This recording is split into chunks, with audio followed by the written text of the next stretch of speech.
African Ecofeminist collective, also from Nairobi, Kenya.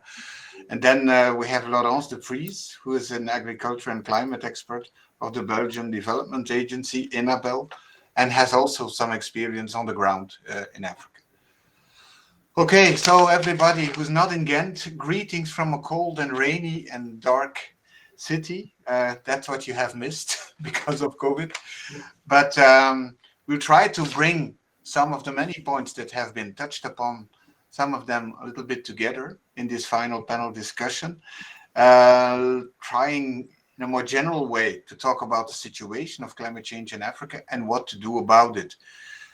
When we look at the situation, some things are very clear. Historical emissions of Africa have been low, I think a few percentages. Emissions per head in average are very low. Financial possibilities to fight the problem are also, let's say, more limited than in some other continents. But what is maybe where you can discuss is that how grave is the situation of climate change in Africa? Of course, this is a very general question, but we have had many takes upon that, very specific today. But still, I would like you to ask, I would like to ask you to try to give your take on this. How real is climate change now in most of the African countries? Is it possible to quantify this? Can we compare this with the situation in other continents, or is this not a useful question? So I'd like to start the discussion with this topic. So, Nyambura, Ruth, you'd like to answer this easy question?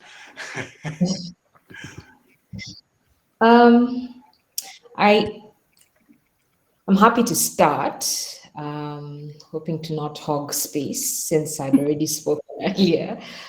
So I forget the author of the article, but it's a fairly well-known article, and it's called, the slow violence. And I think about climate change, that's what I think about, because there's a tendency I like to think about climate change as slow violence because there's a tendency to fetishize, very, very dramatic events in the global south. So floods, of course, we have floods. Of course, we have drought. Drought, and then of course, linked to famine when the political systems are not working. So definitely, climate change is real. But I think an important bit would be to not just focus on the very, very dramatic events, but to basically go back to thinking about it as the slow violence of climate change, sort of like, the visible and invisible ways in which not just the weather patterns are changing, but then, the link to the socio-political economic systems, how they're being transformed by the climate crisis. So I think that's a much useful framework to thinking about what's happening on the continent with regard to climate change. Mm-hmm. I get that, but would you say, because all places in the world go through this, but would you say that the situation in Africa is worse, is more dire than elsewhere, or is it difficult to say? I mean, yeah. Mnet, Nyambura? I agree with Ruth on this, but I would go a step further and say that there is a tendency, of course, to fetishize the issues as they are now without looking at the backlog or the underlying factors that have brought us to the situation that we are in now.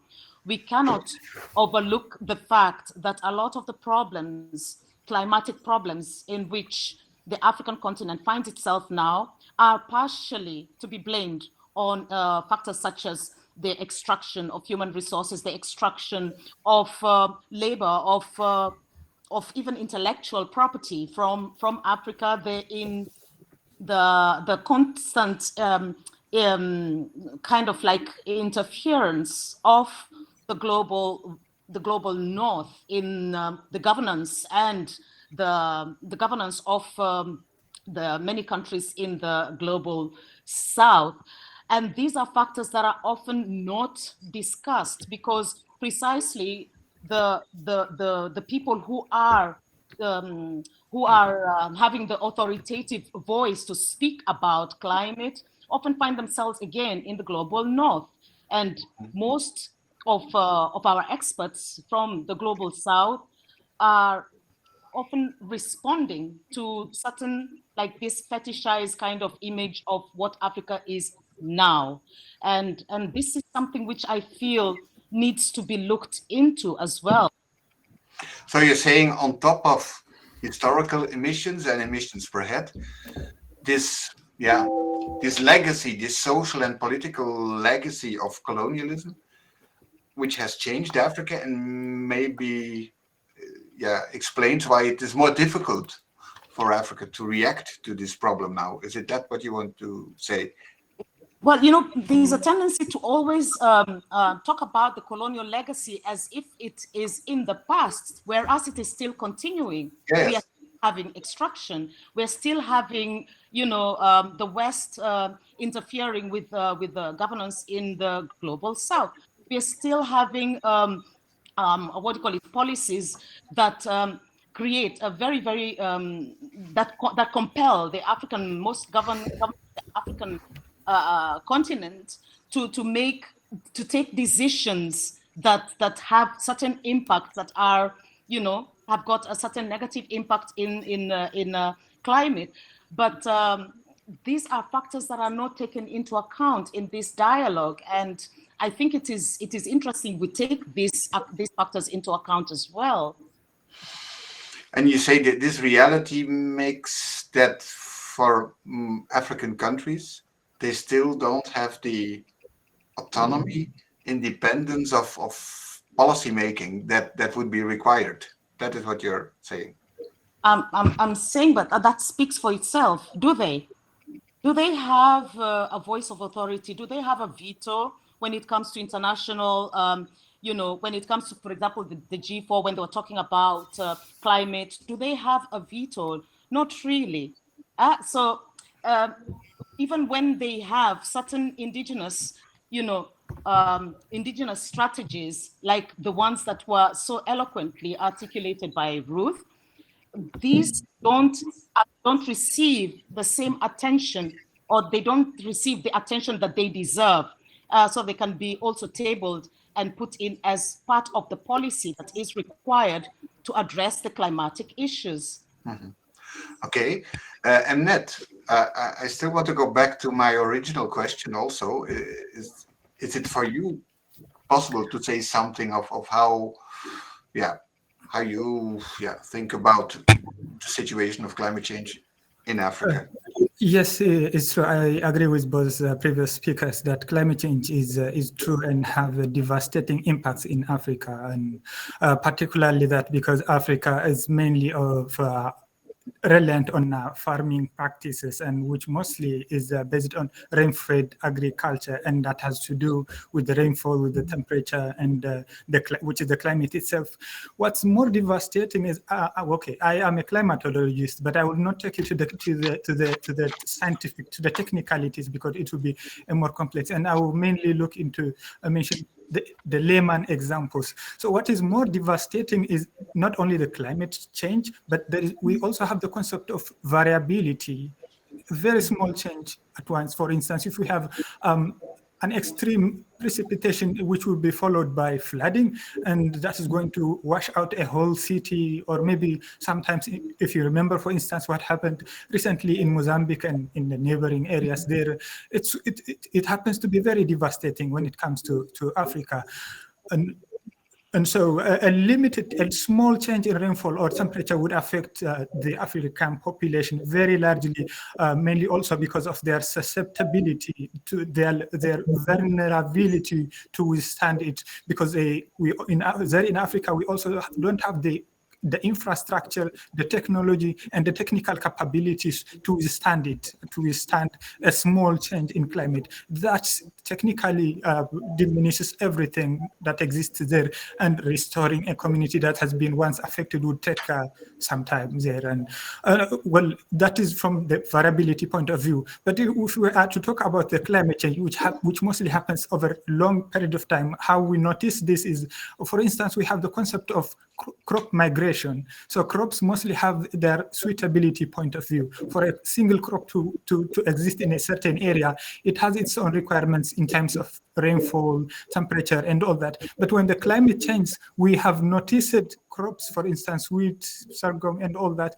they have been moving from lowland to highland, or maybe from highland to lowland, which literally means the temperature and the rainfall of that area might have changed for causing that particular crop to move up or down. So climate change is real in Africa, having devastating impacts, I would say.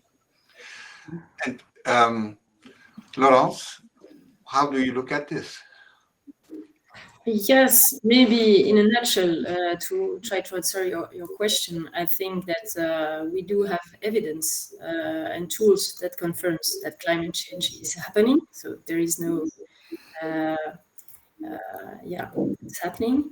We do also have tools available to follow and measure climate change and its impact on the biophysical system. It was said today, the impact of climate change on landscape, on water. There were a lot of cases today showing that.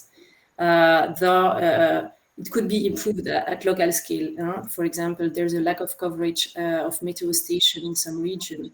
But there are less data, it was also showed today, and there is room for research on the impact of climate change on people and society and the way they adapt.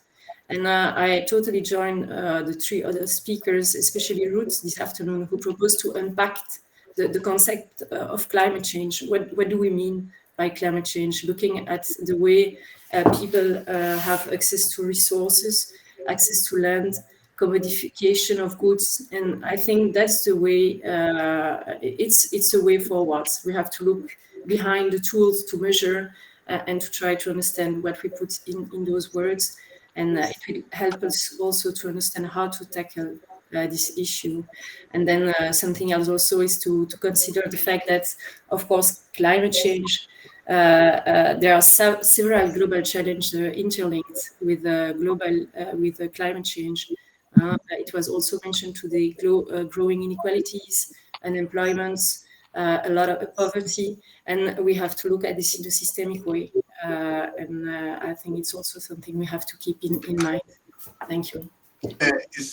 Is climate change something that is very much on top of mind for African peoples? I remember a few days before the Glasgow COP, I spoke to Aderonke Ige, who's from Nigeria, and I also had the same question, and he said, yeah, climate change is very real in our country. But for most people, there are many other reasons why you can get in problems or trouble, or you can even die, other things than climate change. So in general, it's not such a big issue as you might expect in our country. That's what she said. But Ruth, what's your take on this?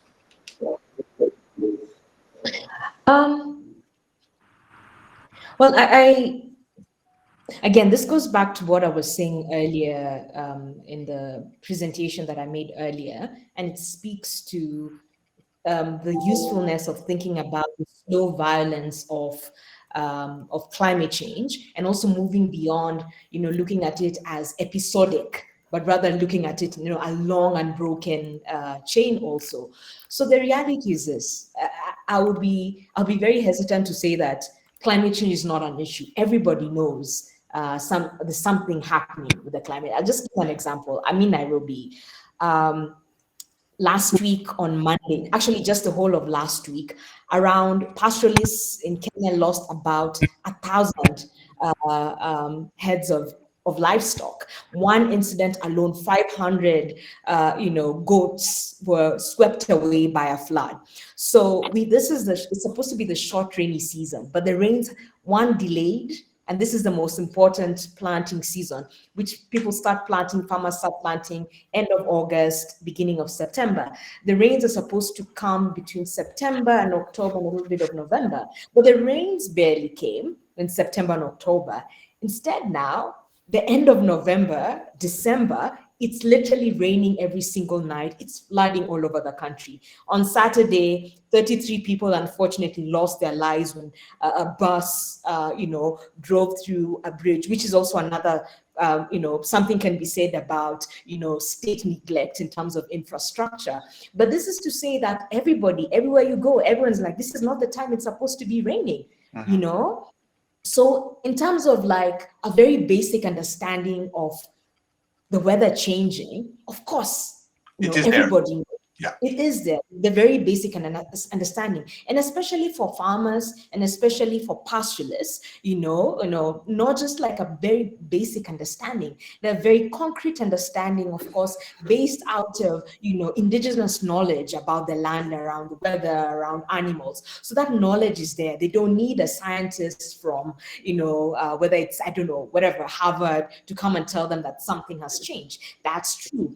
But then the thing is this, which I partly agree with the sentiment in terms of, not in terms putting climate change in terms of a hierarchy of things, of bad things happening, but there's something to be said. And again, the limitation of the term climate change, right? So many things, and it's not just for Africa. I also want to resist exceptionalizing the continent, because I feel like it's sort of, I encounter this a lot. Like, Africa is this, this imaginary, this space that is created where things are so exceptional, right? So when you think about climate change structurally, you think about society, right? Because there's a drought, we literally have a drought warning, for example, right now in East and the Horn of Africa, right? But drought shouldn't lead to famine. When famine happens, it means the state is either unable or unwilling to basically fix the structures around the politics of food. So it opens up a can of worms. So I like to think about the climate crisis as one exacerbating already existing inequalities. So climate change is part for farmers, for pastoralists, of course, it becomes a very prime, inequality, very prime issue for them. For someone, for example, who works, workers' rights unions, the climate crisis might not be the very, very central, issue facing them. So it's important to look at it like that. What exacerbates the climate crisis? And what inequalities are exacerbated by the climate crisis? So I find that a much more useful way in terms of understanding society, understanding the infrastructure available, understanding the state, the responsibility of the state, to the citizens. But importantly, when we look at it like that, when we are able to have important critiques of the international, the multilateral space. We're coming to that in a minute. So it's just that, not to exceptionalize Africa at all, but it's just that I see that in Europe, because now it is getting more and more, people can feel it. Even in Belgium, we had a flood now with 40 people who were killed. And so that has an influence on the awareness of the population that something is going on, and it's very real. And the climate change deniers that we have had for a long time are now really, almost disappearing, I would say. So, and I just wanted to ask the same question for Africa. Whether you see indeed that more and more, this conscience has been growing over the years. I think most definitely. No, go on. Sorry. I was actually, who should go? I'm Chana. I was actually agreeing with you, Ruth, because it's true. We have a tendency to sort of have a momentary, kind of episodic vision on climate change, and yet it is something procedural. It's something that has a very long history, and most certainly, I think we've had very many speakers today who have mentioned that interrelationship, you know, the subsistent agriculture, and how there's a very kind of you know, relationship with land, the relationship with one's habitat and one's environment. When one speaks of habitat, one has the tendency to limit it to just the natural habitat, the land. That is important and it is a factor. But the habitat also includes the economics, the religious, the politics. It has got all this is actually part of your habitat, and we are co-creatively constituting our habitat in our interrelationship with one another, and this has an impact on the decisions that we make. But many of many of our indigenous knowledge resources essentially strive for that balance, you know, between the people and the planet. I mean, very close to the logic of the PPP, people, planet, and profit. It's not about the profit, but it's in striking the balance and being able to live with it. So they have a very modern, perhaps a society that is more inclined to buy their fruits and vegetables from the shop. Those who are actually, you know, growing their food and knowing where it's coming from have got a very good sense of when things are affecting that growth, things are affecting that production and that process. There is a much more hands-on feeling to it. So it's true that we need to look at, for sure, our what do you call it? The complexity or the paradox of climate crisis is that we are all culpable. We are all culpable, whether intentionally or unintentionally, whether consciously or unconsciously. We are all culpable in the state in which we find ourselves in the climate, in the crisis. Some of us make choices which have, over the years, because of all these other habitats, forced us to make decisions that are contributing maybe to this negative issues. For example, what Ruth brought up earlier about land. If you have been pushed to an area of the land that is so precarious and so susceptible to erosion, but that's the only way that you can survive, that you can subsist, you know that it's going to be a problem. You know there's going to be erosion, but you have got no other choice than to utilize that spot of land, because that's the only way that you are going to survive. So we need to be very, very clear about our co-culpability in you know, our co-culpability in the state of the climate as it is now. Yeah. We are co-creatively reconstituting our world. Mnet, just to close this topic of awareness, you said, yeah, because many people in Africa live from rain-fed agriculture, and so they are more vulnerable towards these climatic changes. So I guess that has contributed then to a situation where people are indeed aware. No? If I may just add just one little sentence. I mean, even people who, I mean, I'm born and bred in Nairobi. And even when you're born and bred in Nairobi, you can tell from what comes to the market what is actually thriving at this. People will go, maize season. Oh no, this is mango. People are very much aware of, they're very much aware of the productivity of the land when they are detached in the and this awareness, this kind of relationship or awareness with our nature is more absent than to here, where everything is just brought throughout the year. You'll have the same products in your gym and whatever, without really having a feeling what is really. The line is very bad, Nyambura. I don't know.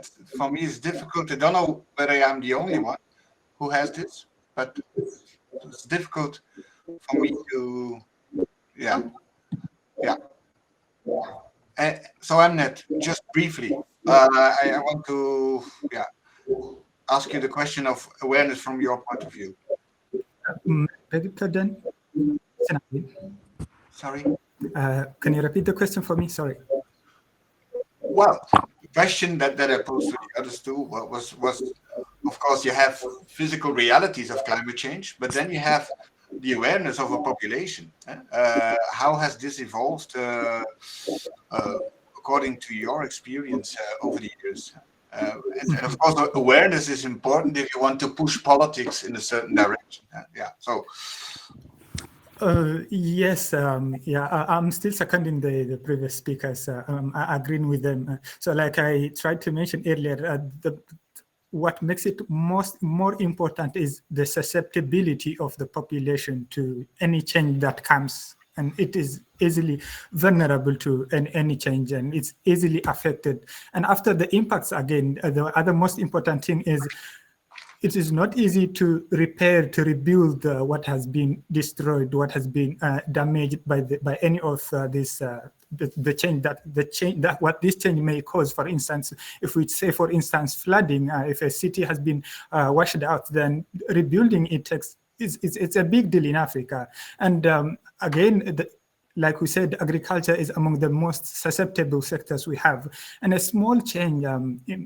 Either it's a flood or smaller rainfall, would significantly affect the crop production, and therefore a famine or drought would come, or maybe the crop itself would be and is washed it out. now a general awareness among the population of this reality? Exactly, that's where I wanted to come in. So it depends where we are into. So mainly in Africa, this lacks an attention, and most important is that we have the research. But then the research itself you don't see it being implemented on the ground. And the society itself also has the indigenous knowledge to cope with what happens. But this is also mostly not integrated with the science and also the decision makers again. So there is this gap that needs to be brought together. But the attention is also really lacking, I would say. Yeah. Where is it lacking? Not among the population, you say, because there people realize, but it is not translated into an adequate policy. Is that what you're saying?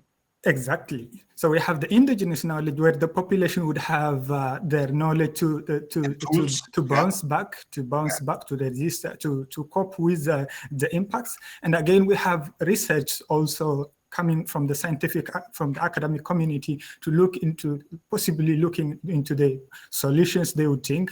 But this needs to be integrated and come in the form of policy, and so that it is there to help the community. And you're saying we're not yet there in most countries? Yes, I definitely believe on that. Yeah. So now we are already indeed in the second part, which is, of course, what to do about it, which is also a huge topic. And I'd like to start with the multilateral atmosphere that Ruth already mentioned. So we have climate injustice. What I said about the historical emissions and so on, and then the consequences, which also have to be suffered by countries who have not contributed to the problem. And this is immediately linked to climate finance, which is one of the three big avenues when you come to international negotiations. So if we speak on the level of international community, what should happen to address this problem of climate change in Africa with this climate injustice?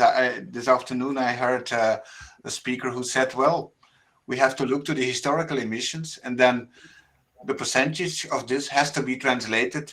For instance, if you have 20 million climate migrants per year, then if one country is responsible for 10% of the historic emissions, they have to accept 2% of these 2 million of these international climate migrants. So it's just an example. So if we look at this international level, what should happen to address this issue? Okay.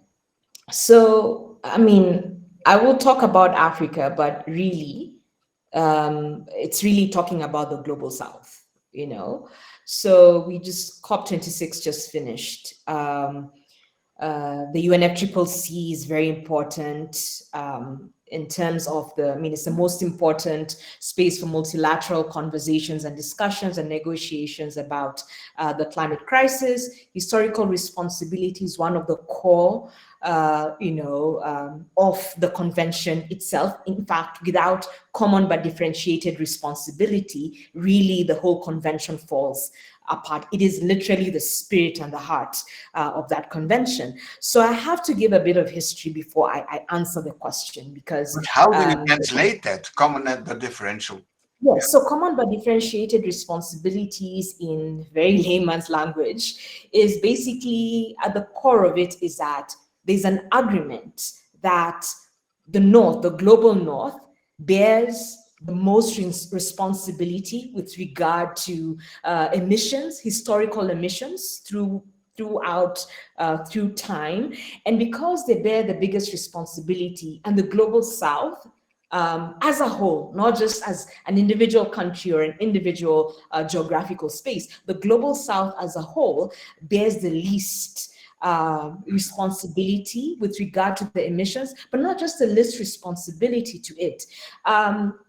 For very many reasons, which I will not get into, but also, I mean, when you think about the colonial encounter, and as, Nyambura has said, the colonial afterlives are still with us.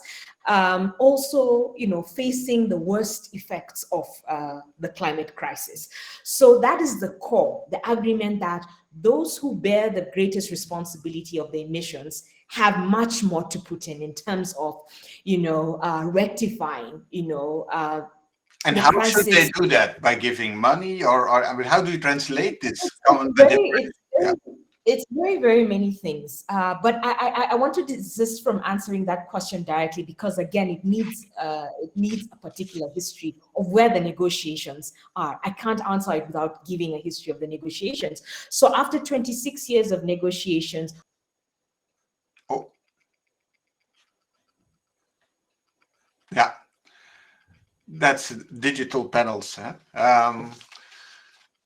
But indeed, I think what Ruth said, common but differential responsibility, taking into account historical realities. But my question indeed remains, how do you translate that in concrete policies of northern countries, southern countries, in a kind of cooperation that is useful? How do you do that? I have no idea what just happened. Yeah, all of a sudden you disappeared from the screen, and then I said, "Yeah, this is everything digital panels that happen." Everything. And then I repeated my question: how do you translate this reality of common but differential possibility into a kind of cooperation that is useful? So maybe to just go back. So after 26 years of negotiations, especially since the Paris Agreement, which is hailed as a victory, I do not think so. Very many movements in the global South do not consider, the trajectory of the negotiations to be progressive. Actually, they've been very, very regressive. So we see that the global North continues to undermine the very heart and spirit of the convention, and sort of demanding that, we sort of at par, and of course, China and India are routinely used as the scapegoat for, the historical responsibility from, to shy away from, to basically as scapegoats in terms of that. But importantly, what we are seeing, and this answers your question about what is needed, not just in Africa, but in the global South, but also in terms of achieving climate justice, finance is necessary. Obviously, finance is necessary. To increase financing is a push for market-based mechanisms. So forest-related carbon markets, for example, land-related carbon markets, biofuels, all these forms of technologies, and projects being pushed in the global South that have caused immense, human rights violations, especially, and I'll speak about, forest-related carbon markets, because I'm part of a collective that actually studied the impact of, RED projects on the continent of Africa. And we have a book, we published a book in the lead up to the Paris Agreement. So what is happening is that we need finance, adaptation, mitigation, loss and damage is so central, especially for, island countries, because the reality is this: no matter what we do, the reality is there are countries, there are spaces that are going to be completely lost,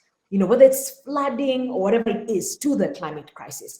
And what we're seeing is the global north and the negotiations, which I must say have been captured by corporate interests. And of course, the multilateral space really reinforces what the geopolitics of the world is. Global South countries have very little say in those negotiations. In fact, not just very little say, there have been periods of time, especially in Copenhagen, in the famous Copenhagen, in 2009, where literally, Western governments or Northern governments were literally, blackmailing African governments, into, forcing them and telling them that if you push for this, progressive ideals, progressive text negotiations, we are going to withhold aid from you. So this is the reality of the negotiations. So technology is important, but what kinds of technology? Definitely not genetically modified foods. Definitely not, Africa or the global South should not be, the repository for untested technologies such as very many technologies being not just in the global South, but even on indigenous that are expensive, profit corporations, corporations, and also the legal implications of it, are so devastating. So this is the reality. This is what's needed. I'd like to give other people also, because we still only have 20 minutes. So I'd like to also give the word to the other panelists. So what you're saying, what is needed is finance, also money for damage already and loss already suffered, mitigation. That is, of course, a job that it has to be done mainly in the north. And then adaptation, it has already been said, is for Africa, the main problem, because mitigation is not really an issue. But I'd like to go to Laurence maybe and ask her, how does she look as a Belgian, a European, at what should happen on the international level? What kind of cooperation should be developed? Because this is a global problem. Laurence. Yes, sure, thank you. Yeah, in fact, if we look at the current situation, there's a lot, we all know that, there's a lot of high-level declaration plans. We have the SDGs, UNFCCC, Paris Declaration, but in fact, there's a gap between the commitments and the actual disbursements in terms of climate aid. So climate finance is one of the solution, and it's important to get there. Then there's also a disruption. And is 100 billion enough? Because we have not even done that in the north, and I know Belgium has not been a very good in this. So I guess it's never enough. I was recently in Burkina Faso, and for the education sector is only you need billions of euros. So it's never enough. It's huge, the amount you need. But would you say that this awareness exists in Europe? Because if I look around and I hear the political discourse in a country like Belgium, I don't have the impression that people are aware of, oh, that's a big climate injustice and now we have to give money. I mean, Belgium has been really... Can I just say something? Yeah. Just quickly, if we look at the development cooperation sectors in Belgium, but of course look at the size of Belgium compared to Europe and the rest of the country, but there's a shift here in Belgium in the last years. There are recent statements of our Minister of Development Cooperation in Belgium will focus on supporting Africa in its green transition. That's several new climate initiatives. Sorry, I don't hear you, Laurence. Sorry. Yeah, now you're back. Yeah. Okay, now it's good. Yeah, I was saying that there are shifts just right now in the development cooperation sectors in Belgium. We have recent statement from our Minister of Development Cooperation. So Belgium will focus on supporting Africa in its green transition. Several new climate initiatives will be launched, rolled out with African partners in the coming years. We just finished now at the Belgian Development Agency to formulate a new project of 50 million euro for the Sahel around the question of climate change and restoration and degradation, around the resilience of local communities. So you have shifts. It's coming. I mean, but it's maybe not enough. But Belgium has committed really to put more money. And of course, you also mentioned, John, the fact that we also have to look at Belgium ourselves. We have a lot to do. We have homework here in Belgium regarding climate change. So it's again this systemic view that is important, and we have to keep this in mind, I guess. Well, I made an easy calculation. So Belgium has still 1.5% of the votes in the IMF. So if you would then say among the big countries, and Belgium claims to have 1.5% of the votes in the IMF, if you translate that to the 100 billion that the rich countries would have to give by 2020, then it would be 2 billion. And Belgium, the last years was about 100 million. So we're way off of what should happen, for instance, in a country like Belgium. But Nyambura, you wanted to come into this. Oh, something has happened, yeah. Mnet, how do you look at it, the international level and what should happen? Thank you. Yes, I also agree with Ruth. Sorry if Nyambura would want to continue, but Nyambura, you fell away because of the technological issues. Just when I had asked you the question that, or given you the floor, because you wanted to comment the discussion. I think at the moment when I said, I don't have the feeling that the awareness here in Europe is there, that something should happen. Yeah. And then I had the feeling that you wanted to jump on that, but okay.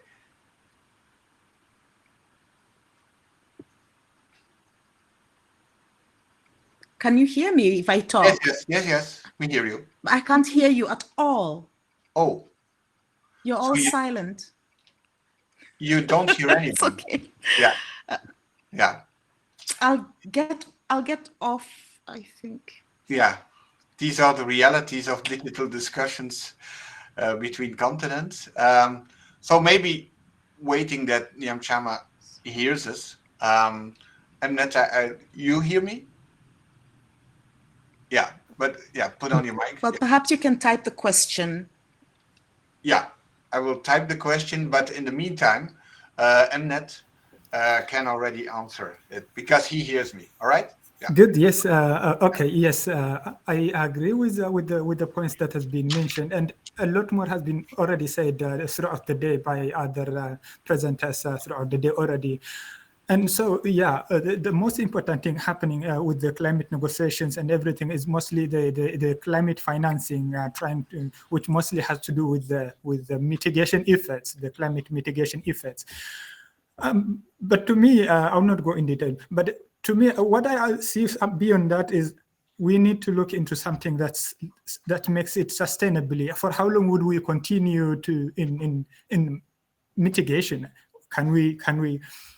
Okay, the impact would always continue like that, but the best thing we can do, in my view, is we also have to rebuild the society so that they withstand it sustainably.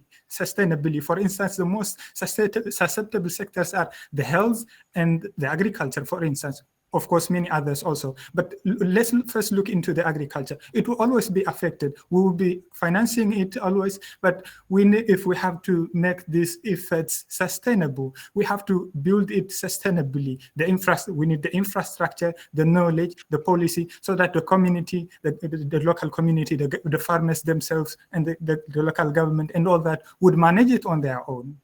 And so further investment is needed on that. And the international community contribute to that? Very much so. In one way is the financing, and the other way I see it is when we finance and contribute, there is also the technical investment. We have a lot of European researchers, scientists working in Africa. So what we have witnessed today, for instance, a lot of researchers, projects, running European projects and researchers working in Africa. And that has to be integrated on building into the societies. We look into how the communities are working, and then also contribute how to structure these sectors, also technically, and then the finance is also there, but not limited to the finance. But we have to look into building this community so that it sustainably withstands the impacts, as we also consider the mitigation, the finance, the climate financing. Yes, and then of course, a lot of things have to happen also at national level in different African countries. And of course, there are 54 of them, so it's difficult to speak in general about this. I know there's a huge variety and variability between countries. So, but yeah, do you have the impression that most African countries now are having a good policy Let me make it a bit detailed and mention a small example, for instance. Okay, in my prior presentation, I mentioned we mostly have a one-size-fits-all agroecosystem management approach. Any single technology, if we say, for instance, water conservation technology, if this is proved to work somewhere, for instance, in maybe in one part of Ethiopia, my country, or maybe in Kenya, so then the decision makers or planners would want to implement this all over because it's proven to work somewhere, but which is not the case. So what would be the role of researchers in here? So look into how or which technology is significant to work to support the community, the farmers, the urbaners, to withstand the impacts of climate change, for instance. And this does not necessarily need money or finance. It only needs technical support. So I'm saying we also need to consider that we can do more than the finance, and which is going to be also important. Ruth, how are national governments doing according to you when it comes to facing this problem? I really like all that. I mean, in the context of, for example, agriculture, there's this tendency to, like have a one-size-fits-all policy for agriculture in Africa, as you see with, things like the Lands for Green Revolution in Africa. But this is a continent with such diverse ecosystems that it's not possible to say that what works in pastoralist land in Kenya is going to work for pastoralist land in Ethiopia, even though we share a border. So the good thing is that we've seen over especially the last decade, Kenya has a climate change act, for example, that went through parliament, and very many countries, if not most countries, if not all countries on the continent, have legislation related to climate change, but also various environmental laws. So this is beautiful in terms of seeing it. And then, of course, in the regional economic commissions, such as COMESA, the Common Market for Eastern and Southern Africa, the East African community, there are also regional laws being passed. And of course, because Africa is part of the international, of course, aligning quite a number of, laws, with the discussions, and not just at the UNFCCC level, even we talk about, Convention on Biodiversity, because there's so many multilateral conversations happening on the intersections of ecology and environment globally. The one thing I will say, though, because of how prominent northern voices, northern governments, northern agendas, and of course the corporate takeover of the multilateral space, I do worry, very legitimate worry, that increasingly, very one-size-fits-all, laws, ideas, legislation projects are pushed onto the continent. And then, of course, because there's funding available, African governments are put in a position where they will take the funding to basically, and push forward projects that really have very little impact and have very little, possibilities of actually changing the structural conditions around the intersections of environmental degradation and climate change. So for me, that is the caveat I will give with regard to and how can you change that? How can you make sure that African solutions, African visions, proposals are being heard and are being implemented, and that money is used to do just that? Should this happen on the level of the African Union? I don't know. I mean, how can you gain that power and to make sure that this changes? I mean, I want to be very, I love this continent with all my heart, but at the same time, I'll be very honest. I mean, it would be perfect if the African Union had the voice, because it is the body that represents this continent. But of course, also within the African Union, this is a thing, going back to the presentation earlier, talking about power, the colonial relationship between the global North and the global South has shifted very, very little. The dynamics are still the same. Even within the African Union, the North, for example, still has a lot of sway. And especially because the African Union is funded heavily by, the North and the East also. So whoever holds the purse strings basically controls the agenda. But to wrap it up and say that there have been very many movements. I'm part of quite a number of social movements, transnational social movements on the continent that are pushing governments, that are pushing regional economic commissions, in terms of like more progressive policies, legislation, and whatnot. But I think this is something in terms of a politics of solidarity. Those of you who are in the global North, this is how you stand in solidarity with us. You must hold your governments accountable, because I do not think you do nearly enough to hold your governments accountable for the kind of disastrous policies and the kind of, not just policies at the multilateral level, but even the aid conditionalities that are pushed, not just in Africa, but the rest of the global South. So this is a point I'm going to throw it back to, because there's only so much we can do. But for you in the global North, you have to hold your governments to account. You must cut the pipe at the source. We must remake the relationships, because they're still very, very colonial. I must go now to Laurence, because you're pushing 8 policies that are not, adapted, are not in the interest, in the needs of African countries. So, is that something that you recognize from your experience?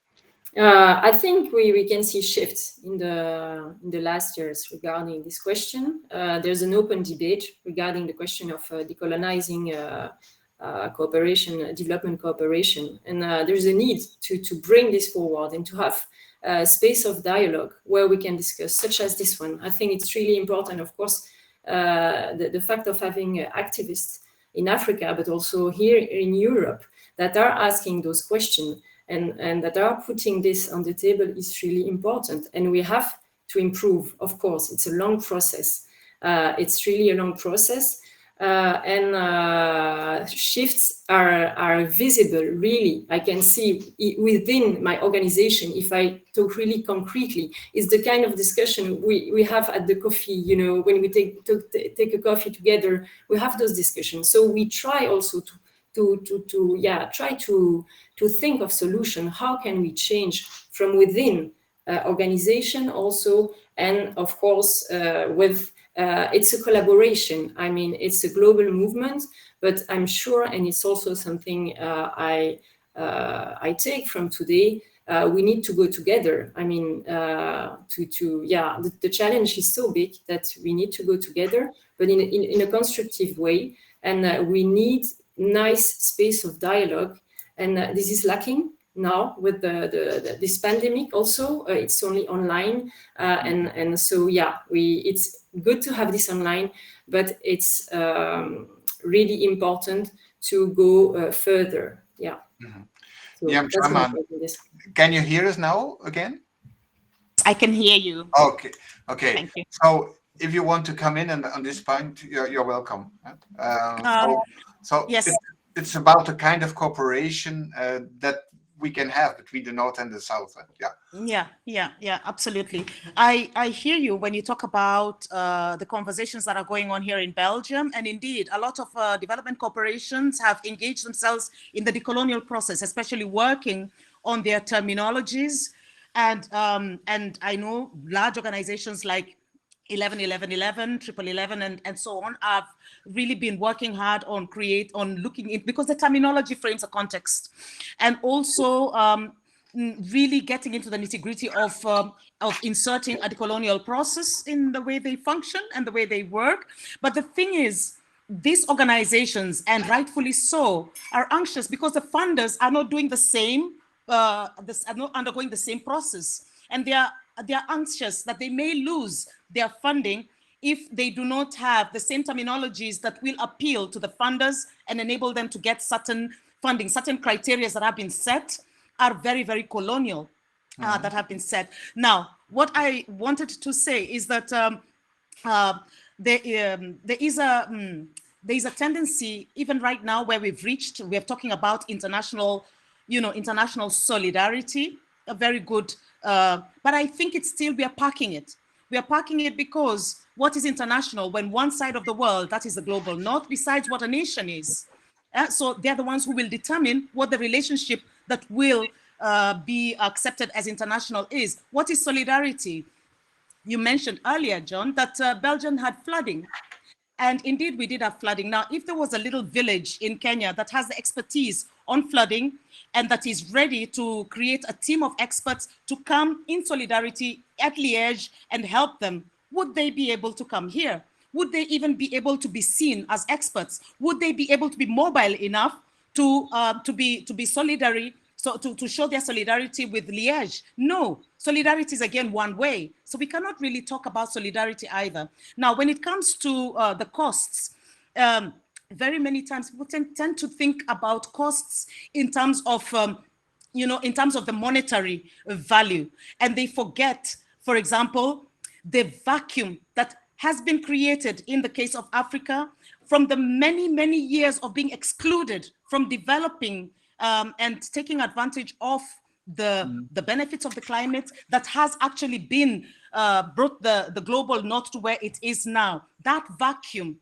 who's going to compensate for that? Let's not talk about just the costs that we see now. Let's not make it a question of money. Let's talk about the expertise. Let's talk about the extraction that is still going on. Let's talk about the what do you call it? The deals that are made that are forcing, which Ruth brought up, that are forcing our presidents in the continent to make really, really poor decisions that have directly or indirectly a very negative impact on the climate situation as it is now.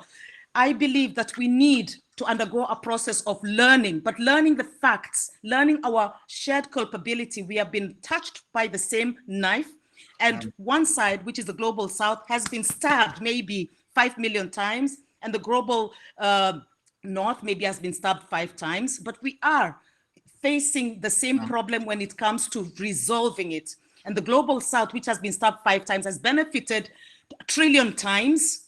And the global South is expected to reach a compensation on equal ground as the global North. I mean, that is unfair. So that's why I'm saying, I'm just concluding. That's why I'm saying when it comes to costs, let us learn, let us unlearn, and let us relearn what are the facts so that we can address this together. Are you not underestimating that Africa has power? I mean, sorry, Africa does not have power. How does it have power? Well, because for instance, just one simple thing. You could say that the Democratic Republic of Congo has one of the 2 lungs in the world. If that lung is not kept there alive for the world, then the whole world is in trouble when it comes to climate change. So, I mean, if the North does not, I mean, the world is, you have one world. And so you cannot say what the problems in Africa are African problems. I mean, I agree with you. Oh my God. I agree with you. We are culpable. All of us are culpable, indeed. That's a fact, because this is our world. This is our world. But then, when the very people who have benefited massively and contributed massively to the state we are now are also the ones who hold the authority to make the decision, to determine the next steps that we have to take, because believe it or not, Africa does not have power, does not have a veto when it comes to these multilateral discussions. I know. If you look to the institutions at the UN Security I'm Council, very sorry to interrupt this very interesting discussion. It's just beginning here. yeah, it's just to say that we have to conclude after this topic because we are running out of time. Thank you very much. Yeah.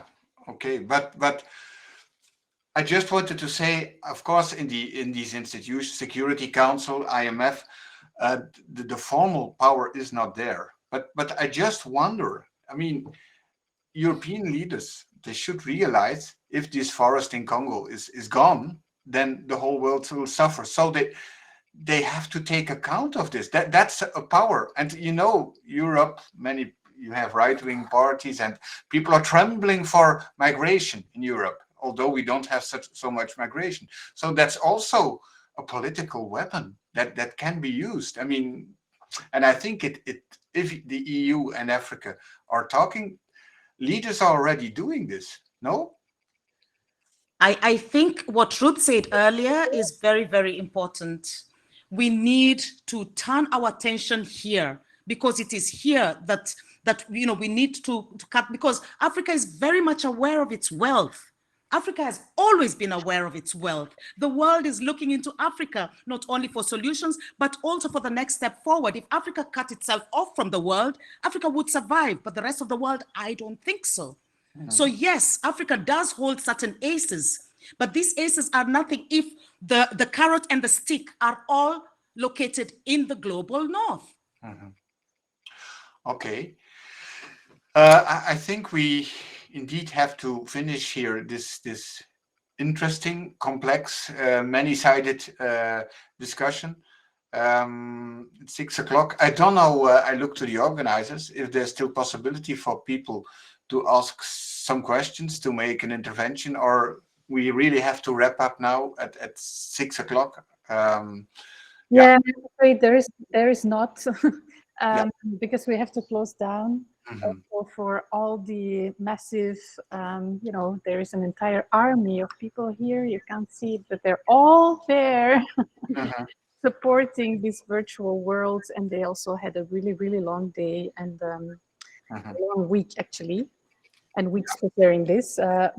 So yeah, I'm also afraid that we have to close this really interesting, and I'm very happy that it was also a strongly political discussion, because it's very important. So I really also want to thank all the speakers here for this last closing discussion. So yeah, just the closing words before we all